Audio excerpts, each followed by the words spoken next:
Okay, you're all set on here. I sent the link to the comms chat. Okay, Marissa is logged on as Calgary Humane, so she'll throw that link into the chat. Is it live now? Yeah. Like, go. Yeah. Maybe actually I'm gonna check and see. I'm gonna go join it and make sure that I can hear you.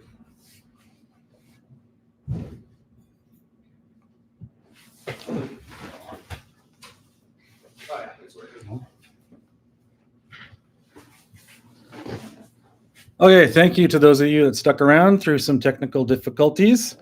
My name is Brad Nichols. I'm the Director of Enforcement and Vice Executive Director at Calgary Humane Society. And as part of this year's Protection social media takeover, we're going to do a webinar here on the Animal Protection Act. And so that it's not stale, because we do have a draft legislation before legislature right now, we'll give you some preview of what the future looks like if this bill is passed.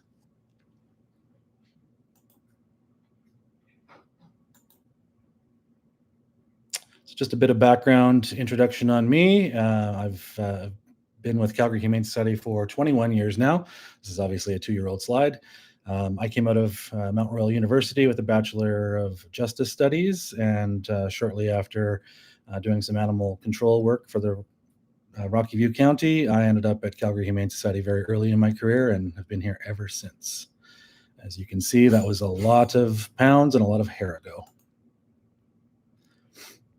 So the Animal Protection Act itself is a provincial regulatory statute, meaning it's strict liability, and we don't have to prove that you meant to do it, just that you did do it. So intent is not required element of the offense, where it would be for the criminal code. Due diligence is the only defense in court. This has actually been increased to a 12-month statute of limitations, and I will say that if the new act passes, that'll increase to 2 years. It's not a ticketable offense, so if you're charged by our agency, it would come via a summons to compel you to court. And that said, police would have additional opportunities to utilize appearance notices and promises to appear, as they have criminal code authority. And there is a massive overlap between the criminal code and the Animal Protection Act. And so we end up doing a lot of criminal investigations and don't necessarily know what direction it's going to go until all is said and done, sometimes with a Crown prosecutor consultation, at which point we would draw Calgary Police Service in to lay the charges based on our investigation. We do work very closely with CPS on a regular basis. In fact, this past year, the criminal charges deriving from our investigations outweighed the Animal Protection Act charges that we laid by a score of 19 to 10. So a total of 29 charges coming out of 2025. So it's a very low charge rate. It's the most egregious and most duration of suffering that we do end up charging. Otherwise, we do a whole lot of education and compliance work. We do seize animals, obviously, and that's in the range of about an average of 600 a year, and that's often temporary as we rectify distress. Some key definitions in the Act. Animal is defined as not a human being, and that's not a very narrow definition, and that does not appear to be changing in the new Act. And so, beyond the animals that we all think of, companion animals, livestock, etc., technically, the bees would apply. And so we don't get a lot of bee complaints, but with urban hives allowed in Calgary now, I do think it's going to happen eventually. Peace officer would be any appointed peace officer with the Animal Protection Act on their appointment, or any police officer, both municipal or RCMP. Distress is the main word in the Animal Protection Act as far as charging, well, and any of our authorities, really. We have to have reasonable and probable grounds that there is an animal in distress to start an investigation, and then in order to intervene, we have to be under the belief that the animal is in distress. And so that distress is related to a lack of adequate food, water, shelter, veterinary care, space, ventilation, protection from injurious heat or cold. An animal is also considered to be in distress if it's injured, sick, in pain or suffering, abused, subjected to undue hardship or neglect. Now, some of the things that are going to be changing in the new act, if it passes, there's going to be some additions to the definition of distress, which we're thrilled to see. That includes severe fear and anxiety, unsanitary conditions, appropriate access to light, ability to perform natural behaviors. I'm probably leaving some things out there, but we're happy to see all of those included. Humane Society and caretaker are both defined in here as their different pathways for a seized animal. Humane Society is an organization approved by the Minister of Agriculture with the principal mandate of preventing cruelty to animals. In the draft act that we've seen, the Humane Society piece has been repealed from the act, and so only caretaker remains. And in that case, it's an individual or agency with an appropriate facility to care for animals under the act. Really can be anyone. It can be a vet clinic, an auction, a shelter, an individual, but the peace officer does hold the liability when the animal is with that caretaker.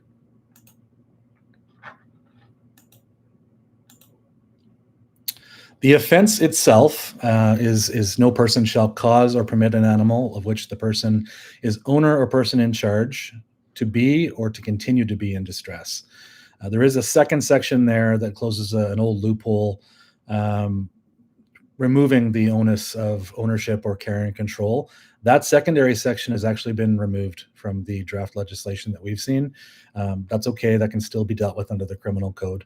And it really only addresses the situation where you are victimizing an animal that does not belong to you and is not in your care and control. There are distress exemptions where it's allowable, and that's where there's reasonable and generally accepted practices of animal care, management, and husbandry, hunting, fishing, and trapping, pest control, and slaughter. Unfortunately, those are not defined in the Act, nor are they linked to best practice documents. This was something we were hoping to see enhanced in the new Act. The addition to exemptions that we've seen in the draft legislation is the inclusion of sporting events.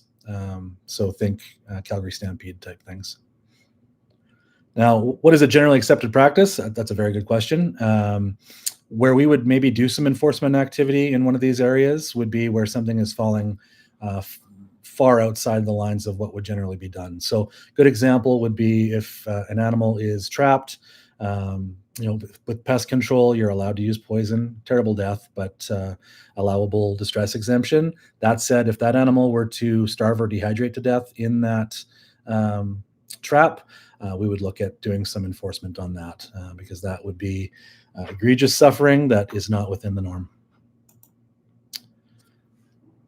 So as peace officers, we do have some authorities that the general public don't have that allow us to do our job in protecting animals. The most common used enforcement tool for us is seizure. And like I mentioned earlier, that seizure is usually a bit is temporary in nature. We rectify the distress, we charge the costs of care, and that animal typically goes home, hopefully with a lesson learned. In an egregious case, we may apply for an order of custody that I'll talk about later, or those tariffs in the animal protection regulation may be prohibitive, and that animal may not go home by way of lack of tariff payment. So when we seize, there are three situations where we're authorized to. I'll use the example of a dog outside in the cold without shelter. In this first scenario where owner cannot be immediately located, we go to the location, we do a door knock, no one answers the door. At that point, we're making entry to the yard on our belief that there's an animal in distress in the yard, and verifying lack of shelter. If there is no shelter, the animal is deemed to be in distress, and we would have authority to seize that animal at that point. Second scenario is where we're doing that same door knock and the owner does answer the door, but refuses to rectify distress. So if we're telling them dog's got to come inside for the day, it's too cold, they say no, we're back in that same scenario where we're authorized to enter the yard, verify the distress, and seize the animal. Third scenario, and this is where a peace officer believes on reasonable and probable grounds that an owner is not likely to ensure that distress is relieved. We can't just assume this. It's got to be based on something. So where we're able to articulate that there's a history of this animal being pitched back outside after we leave, or in other situations where someone discloses that they cannot afford to take their animal to the veterinarian, that makes compliance impossible, and so we skip over that step. Sometimes people say things that are borderline ridiculous, and that becomes our grounds for that seizure. For example, we've had some emaciation cases where we're told that the animal is vegan, it's not, or that the animal is a different breed that would allow for a skinnier build, when really it's just a very skinny black lab being called a whippet. Those are the sorts of things that we'd be documenting in our notebooks and utilizing as our grounds to seize that animal. Abandonment is another area where we do enforcement, and it's broken out from distress because distress is not required for us to intervene on these. Currently, it's where an animal is left for more than 24 hours without food, water, or shelter. And so where we intervene on that animal prior to the 24 hours, it does delete the abandonment, though there might still be some actionable activity on lack of basics. Where an animal is left for 5 or more days after expected retrieval from a facility that boards animals for money. And that qualifier of money does take a lot of abandonment adjacent activities off of our plate. And a good example would be where you have a buddy who comes and crashes on your couch, brings their dog, they leave, ghost, they're not hearing from them, leave the dog behind. We hear about that all the time. In that case, there's no money changing hands for the pet sitting, in which case we would process that as a guardian surrender where the animal comes into us and we observe a legal hold and try to contact the owner. The third scenario is where an animal is left on a premises where a tenancy agreement has been terminated. So someone's evicted, locks are changed, we can remove that animal. Some changes on the horizon for the abandonment section, and this is another thing that we're quite happy to see. Some of those qualifiers are out at this point. And so the first one there, the 24 hours is no longer required. If a peace officer is of the reasonable belief that an animal is abandoned, we can seize it. In that second scenario there, the 5 days has been retracted to 4 days, and the qualifier of money changing hands for the boarding has been eliminated as well. So that's going to reactivate all of those guardian surrender type situations and put those back on the enforcement plate. So I do anticipate seeing more files in the future with this new act. We're able to take any action necessary to locate an animal and relieve its distress. So that might be arranging its transport. That might be providing the food, water, or shelter that it needs, the medical care as well. When we take an animal into care, obviously we're providing those basic necessities that had been neglected prior. We have some authorities around euthanasia as well, where an animal lands in a vet clinic absent of an owner and it has catastrophic injuries. That animal actually can't be euthanized without authorization of a peace officer. And so a good example being a dog gets hit by a car. Good Samaritan brings that dog into an emergency clinic. Obviously, the owner's not there. The animal's injuries are such that distress cannot be relieved without undue suffering. That vet calls a peace officer, gets that authorization, and then they can euthanize that animal. That said, that looks like it's changing. And so veterinarians will be empowered to euthanize animals based on a rubric, and that's probably appropriate, where a veterinarian can't necessarily get a hold of a peace officer. And I can tell you, Calgary Humane Society doesn't run their enforcement program 24 hours a day. As a nonprofit, we're just not able to. And so we do rely on the partnership with Calgary Police to take those overnight calls. But they're not always comfortable with authorizing euthanasia. It's something you can't take back, obviously. And so at this point, this is appropriate where veterinarians can make that call and decrease the animal's duration of suffering. There is also still a section in there that allows for peace officers to authorize that euthanasia, and the word reasonable has been added to treatment. So where we used to have some situations where we'd ask if the animal's distress could be rectified without undue suffering, and gold standard care might make it possible at $10,000, $20,000, $30,000. Not terribly reasonable, and so we're happy to see that qualifier added to the act.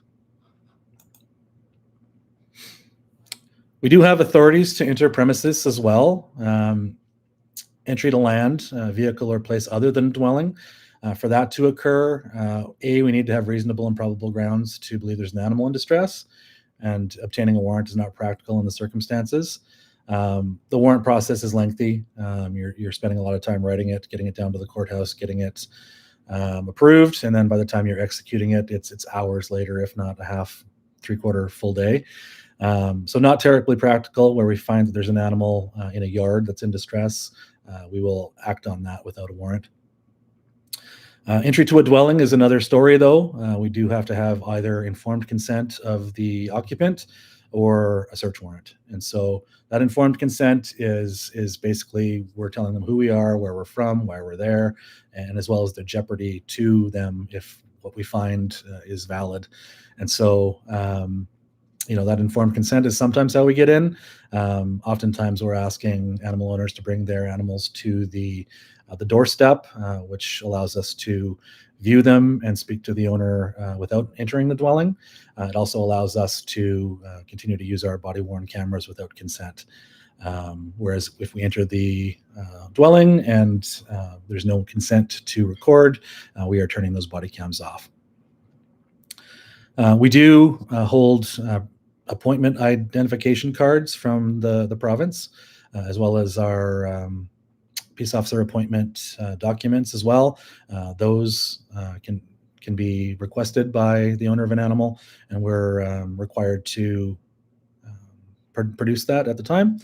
And then where we're entering land, vehicle, place other than a dwelling, even a dwelling on a search warrant, we're not using any more force than is necessary.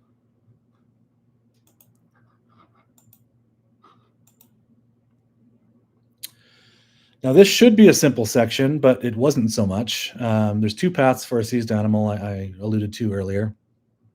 An animal either has to be delivered to a humane society, and there are 13 approved humane societies in Alberta, or a caretaker, and we went over what the definition of that was. This is where it got a little bit confusing, though I will say with the elimination of the Humane Society portion in the Act, it does streamline it to a caretaker and ceases to be quite as confusing. In the Humane Society scenario, that Humane Society would take custody and full responsibility of the animal upon delivery. Essentially, the peace officer who seized is washing their hands of the animal at that point, other than investigation and potential charges.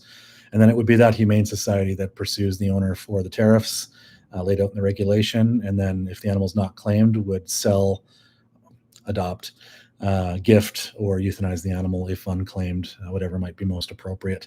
And that leaves a lot of conflict and volatile discussion with owners on those that aren't necessarily trained for it, that are just doing frontline shelter work. In my view, not appropriate.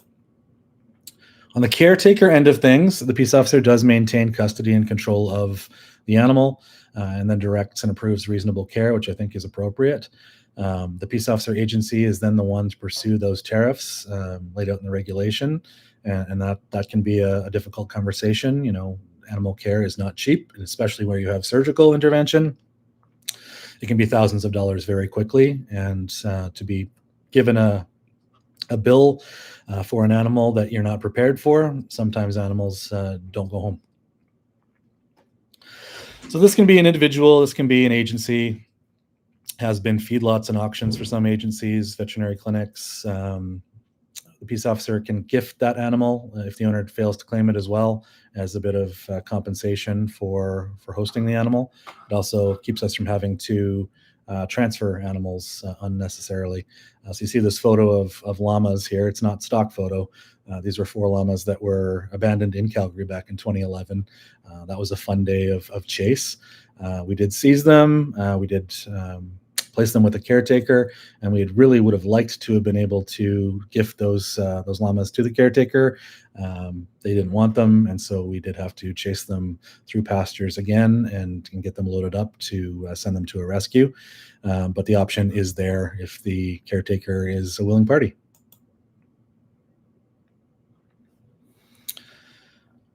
So for CHS, we utilize caretakers and we utilize Calgary Humane Society as a caretaker to close that loophole. It's best of both worlds.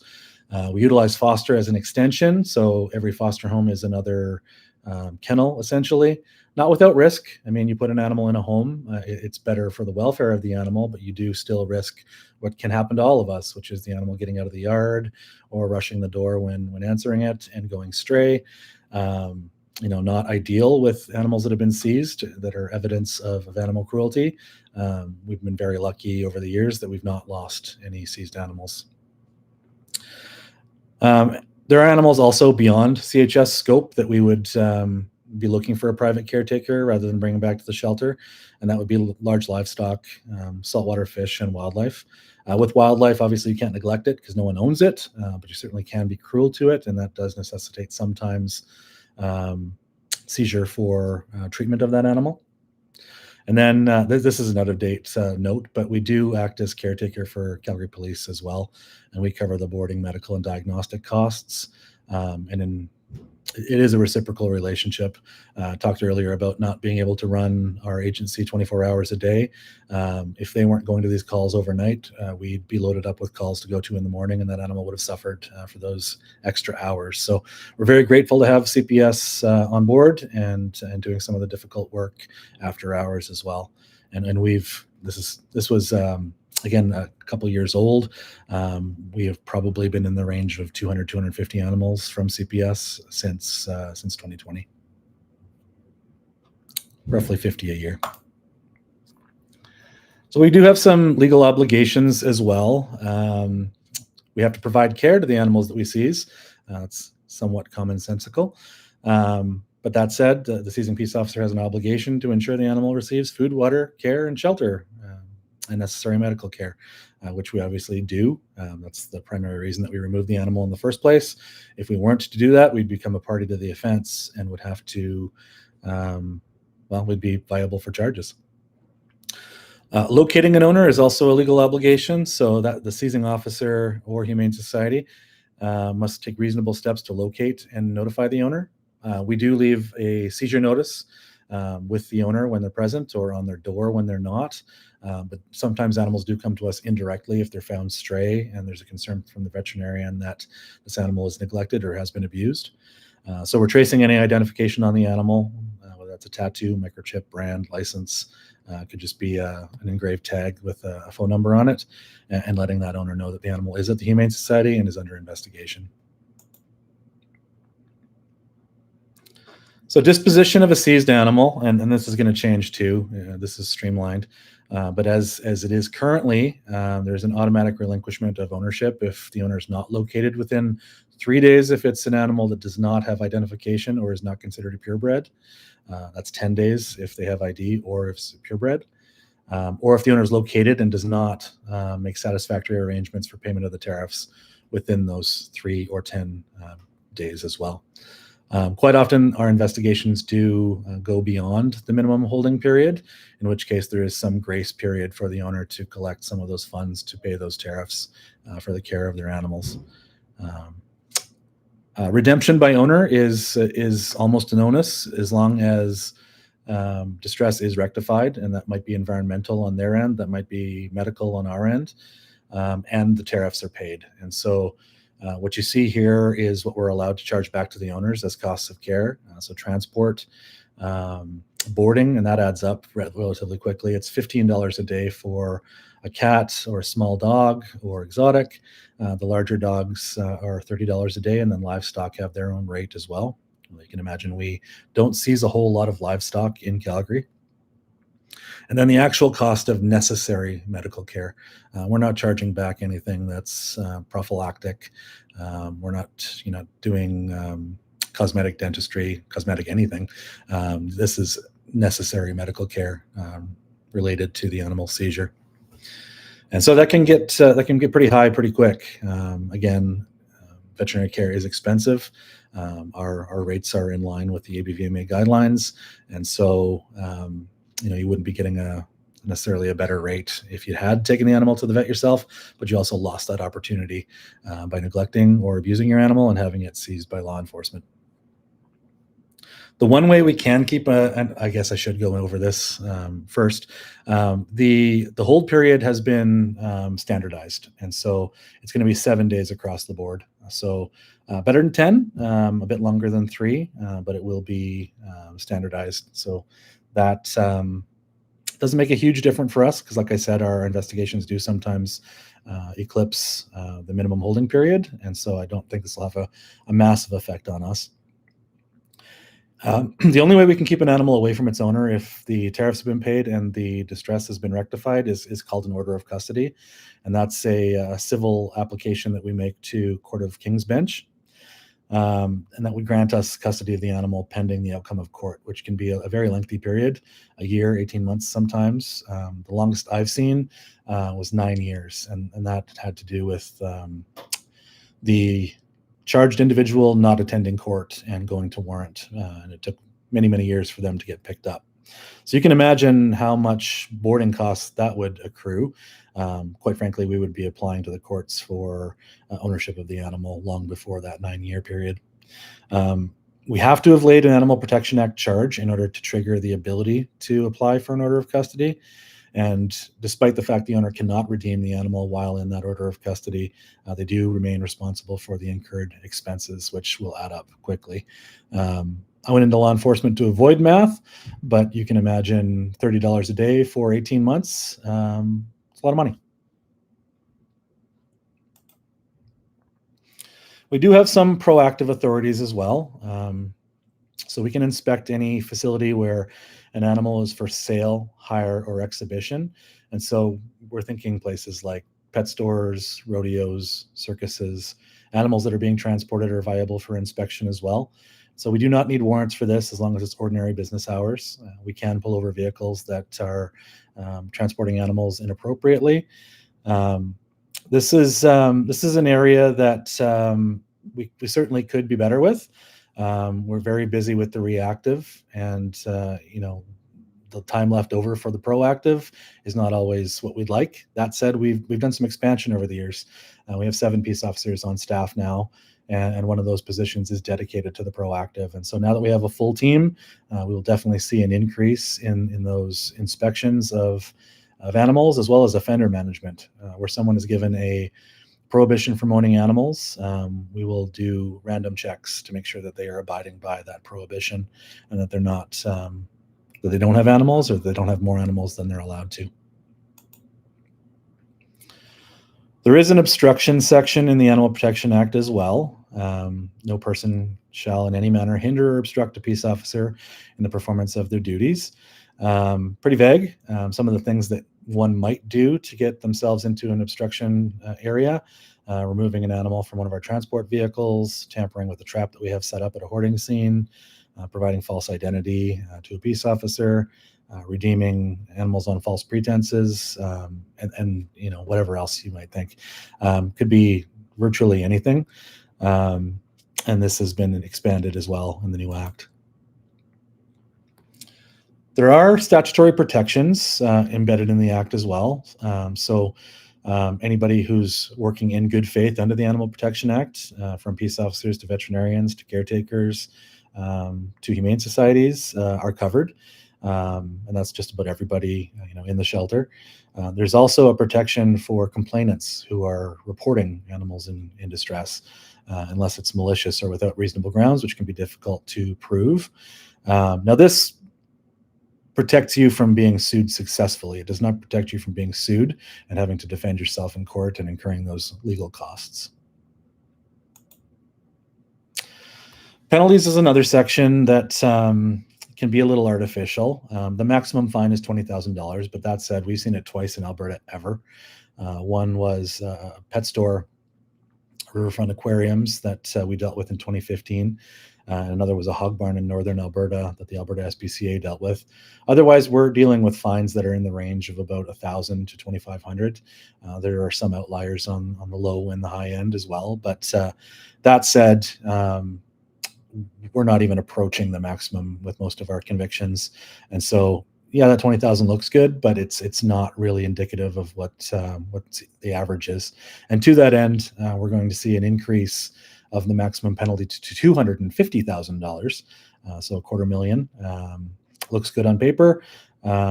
Will signal to the courts that the amount of the maximum fine has increased, but I don't think we're going to see anything in remotely that vicinity for a very long time until some precedent is created. Prohibitions is usually what we're after when we lay a charge. Keeping people who can't properly take care of an animal from having animals, or limiting the amount of animals, or having a spay-neuter order, or anything else that can be rolled into a prohibition. And that can be up to a lifetime. We had our first lifetime ban in 2010, and that's snowballed nicely. Currently, we have about 100 local individuals who are prohibited from owning animals for a lifetime. And there can be discretionary exemptions that the judge sees fit. And like I mentioned, that might be a spay-neuter order. That might be exemption of some existing pets, which happens quite often.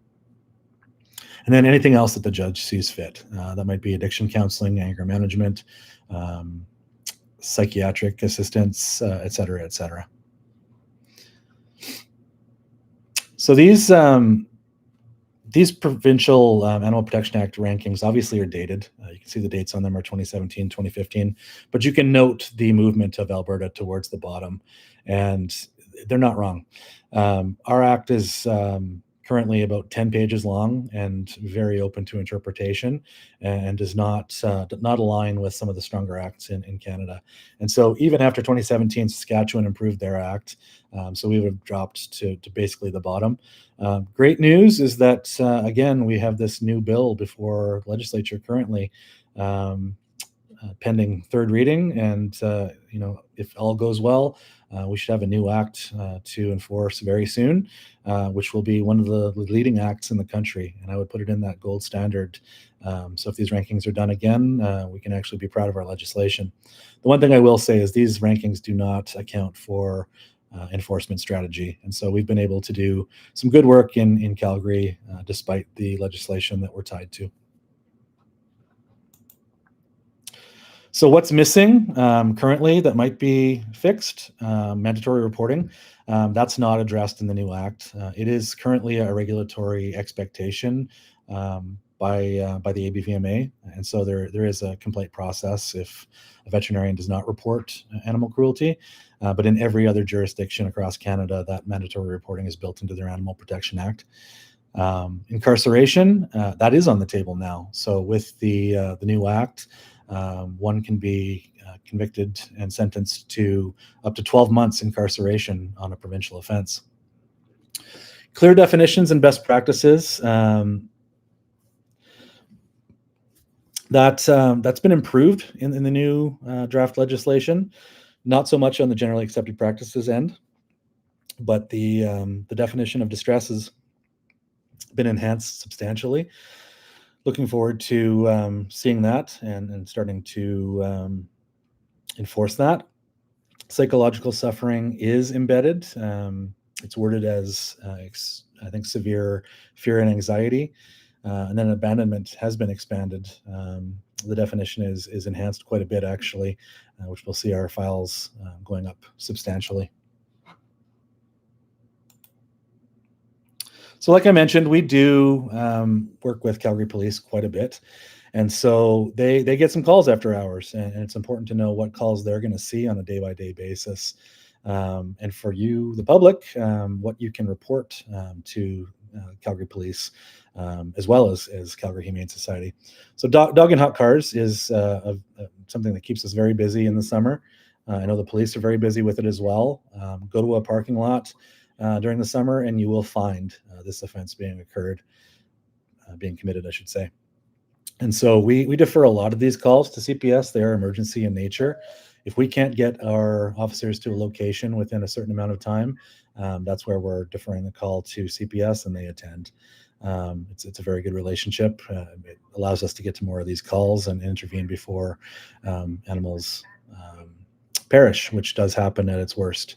There was a case last year during the summer where an animal did, in fact, die in a vehicle, which is the worst case scenario. After hours urgent calls where there's risk of death or grievous harm, that lands in the police's lap quite often after hours as well. So where someone is discharging their animal against medical advice while it's still in distress, that's something that the vet clinic is going to call the police about. And so, for the general public, if you're thinking about discharging your animal against medical advice, you may find yourself getting a door knock from the police, and that animal will be viable for seizure and returned to that clinic for the care that it requires. Euthanasia authorizations we've talked about as well. Those are something that happens all throughout the day and night. And so where CHS might be off shift and unavailable, those calls do sometimes go to 911 and non-emerge. Extreme weather can be emergency as well, where it's -40, animal doesn't have shelter. That needs intervention before morning. Hot weather as well, obviously. And then violent acts of abuse are covered under both the Criminal Code and the Animal Protection Act, but those quite often are charged criminally, and so it is appropriate for the police to take these calls from time to time because they would quite likely be drawn in by us after investigation anyways. Prohibition order breaches, that is something that currently we cannot enforce, and so where we find someone breaching their prohibition order, we report that to Calgary Police, and they investigate and lay that charge. That's going to change in the new act, and we'll be able to enforce our own prohibitions as well as seize any animals that are in the care of that prohibited individual. Makes us more self-sufficient and takes something off the police plate, which is nice. Known risk locations as well. We do keep a list of residences where there has been violence, drug activity, gang activity, weapons, etc. If we know we're going into one of those types of homes, we will quite likely take the police with us. That goes for search warrants as well. We take them with us to keep the peace while we do our search. There are some criminal code specific sections in the code as well that wouldn't be in the Animal Protection Act and would be police action only, and that would be poisoning insofar as placing poison in a location easily consumable. Bestiality is in that realm as well, and uttering threats to harm an animal. Those are all criminal code sections that we can't deal with. And then any animal welfare concern that they might see at another call for service. Animal cruelty does not happen in a vacuum, and so there is a link between animal cruelty and interpersonal violence, but there's also a link with general criminality as well. We did a study with CPS during the pandemic when there was some time to do so, and there was an 80% overlap of our clientele, and that 80% of offending clientele were committing an average of 3.4 other types of crime. So we quite often are sentinels of other types of crime. So I went through that relatively quickly, which is okay. A little bit of a primer on the act and what's coming.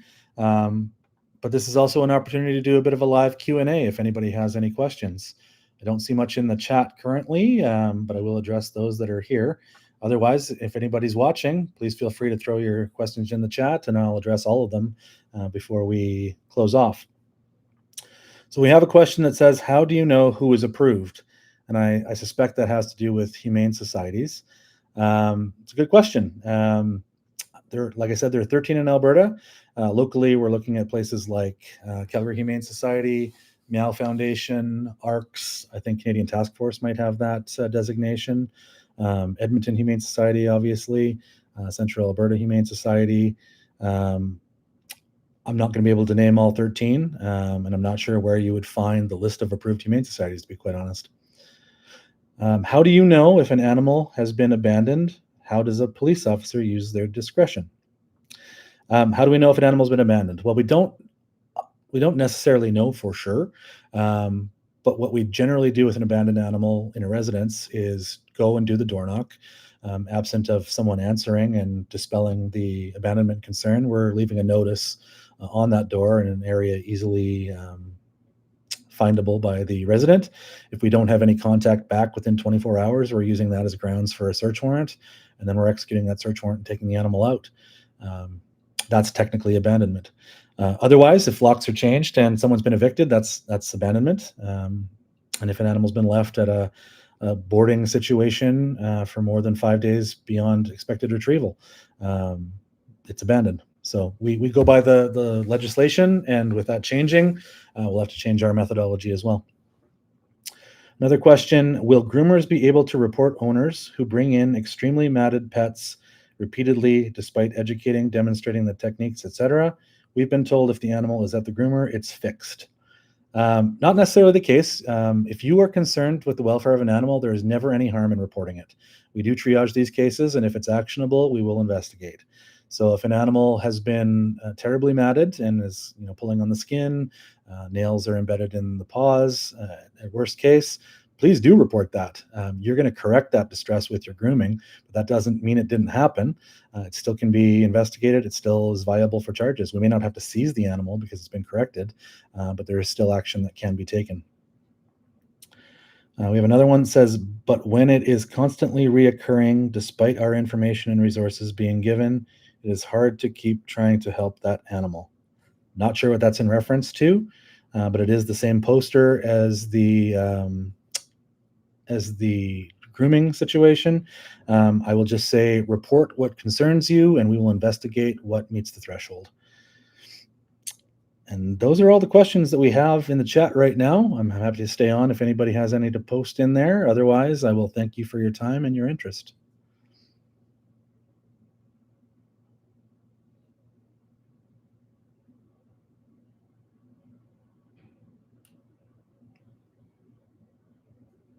We have a thank you. You're very welcome.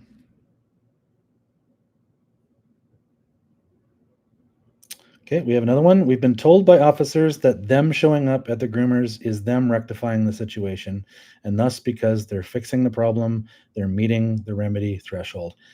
Not entirely untrue. There certainly is some corrective aspect to the grooming, but that doesn't negate what occurred before the grooming. So if it reaches a certain threshold, and I mentioned it earlier, skin pulling, nails embedded in paws, inability to do natural behaviors, that's still viable for investigation. So ideally in those situations, if you are a groomer, take those photos before you do the work. That'll be some of the evidence that is required to lay a charge, and then your testimony would also be required if it goes to court. How could the community continue to support your work, my work? Several ways. I will say Calgary Humane Society does not receive $1 of government funding. That could be catastrophic to an animal protection program. We're very lucky to be as well supported as we are by our community. I'm proud to say that we've never had to shortcut an investigation because of funding. But that said, donating obviously helps.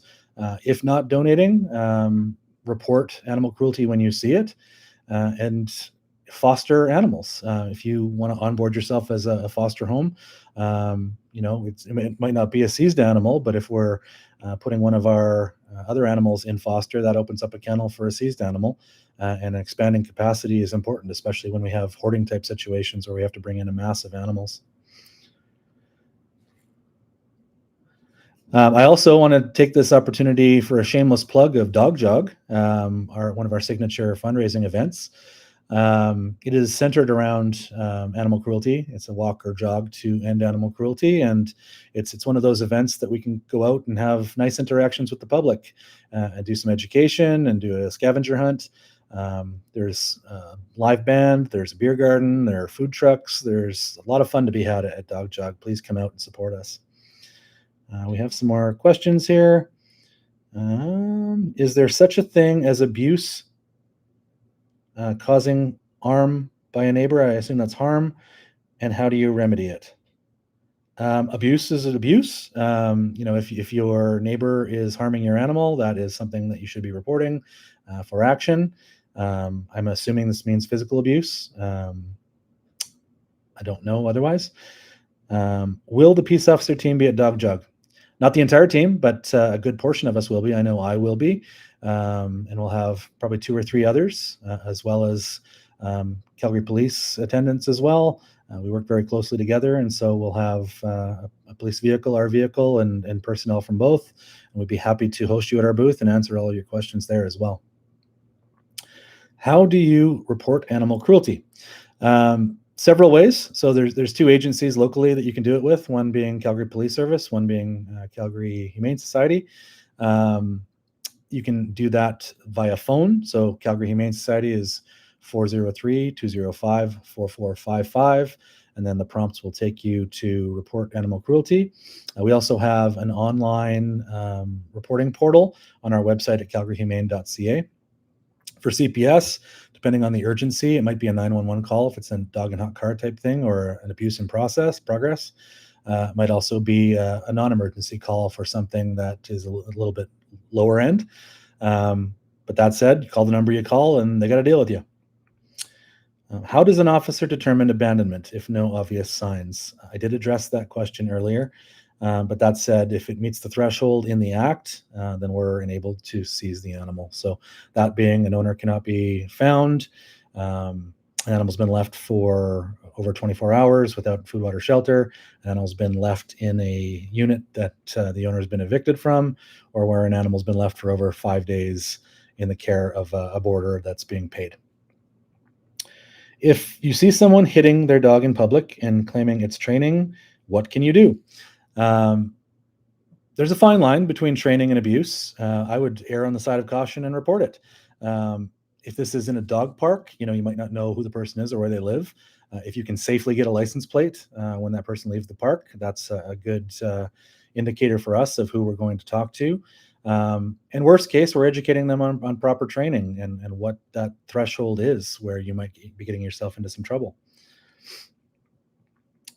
I was referring to livestock harassment by people driving by, and that's in reference to neighbors.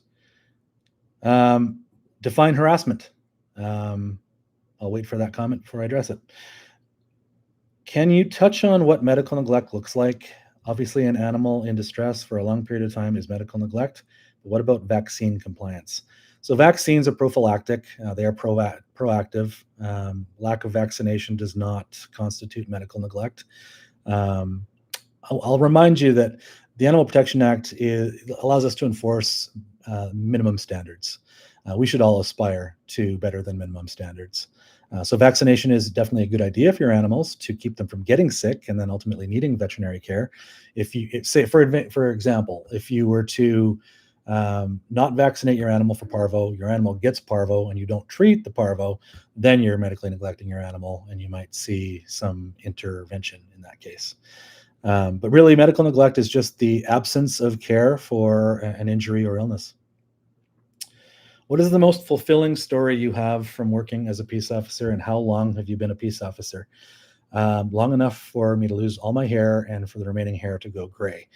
It's been 21 years. It's been very rewarding. I was a frontline peace officer for many, many years. I live vicariously through the rest of my team now. I do oversee the enforcement program, and honestly, my pride in the team and their daily activities is probably one of the most fulfilling pieces of it. The other end being that we're removing animals from bad situations, we're enhancing their lives, and then we're letting them have their second act as they go into new homes. That always feels pretty good. We had a message retracted. Feeding animals food that is not recommended. Luring them in the fence to pet them, causing them to get wounds. Yeah, I mean, I can't speak for your specific situation, but that might be actionable. This sounds like it's happening rurally, and so it wouldn't be CHS investigating or enforcing. If you know who's doing it, that might be worth a conversation with that neighbor. That might also be actionable in another area, criminal harassment. But if they are causing harm and distress to your animals, as the definition lies, then yeah, that would meet the definition of distress. Sorry if this has been asked already, but with Bill 22 expanding Animal Protection Act powers, will it also be followed by clear enforceable standards of care for companion animals? Well, if you're speaking about the regulations, we haven't seen the regulations yet, if they are changing at all. The act itself under Bill 22 is pretty much an overhaul. It does enhance inspection authorities and powers, making our job easier to do. And that said, that's what'll be enforced. And so, we're going to have to do a bit of retraining and relearning our jobs a bit, but it certainly is going to allow us to intervene and enhance the lives of many more animals, in my opinion. And this despite telling them many times. And then this is in reference to the harassment of livestock, I believe. You may want to take civil action against your neighbor in that case. Consult a lawyer. At this point, we have no more questions, so I'll give it a few minutes in case anybody's typing. Oh, here we go. Do I need to put signs on my fence to not feed or pet? It couldn't hurt. I mean, there's an element of trespass there as well. Assuming you're rural, you might want to talk to your local RCMP detachment about what is viable for your situation.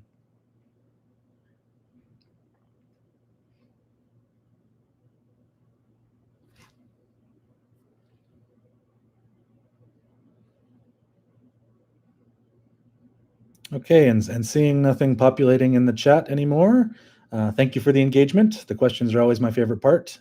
Oh, we got one. What do you think people misunderstand about peace officers? Sometimes the peace officer program itself allows for peace officers in so many different areas to do different work. And so where, the transit peace officer looks exactly like we do, is by uniform, they do very different work. They would have different provincial legislation that they're enforcing than what we do. We do get confused for each other from time to time. And I guess sometimes people think we have authority for other acts and codes that we don't. When animal protection cases in Alberta do not move forward, what is usually the biggest barrier? That's a good question. What's my answer? That's another question. We tend to put forward the most egregious cases, so they do typically go forward. There are some cases that we can't support with sufficient evidence to charge. So, that might be something that becomes a barrier. And that's a good question. Not one that I can necessarily answer adequately. Sometimes it's Crown policy on what's going to be prosecuted. There's certainly public interest and reasonable likelihood of conviction to contend with. And that's usually based on how the courts are reacting to some of these charges. That said, we're very lucky in Calgary. We have a dedicated Crown prosecutor portfolio for animal abuse, and it's one of the tops in the country.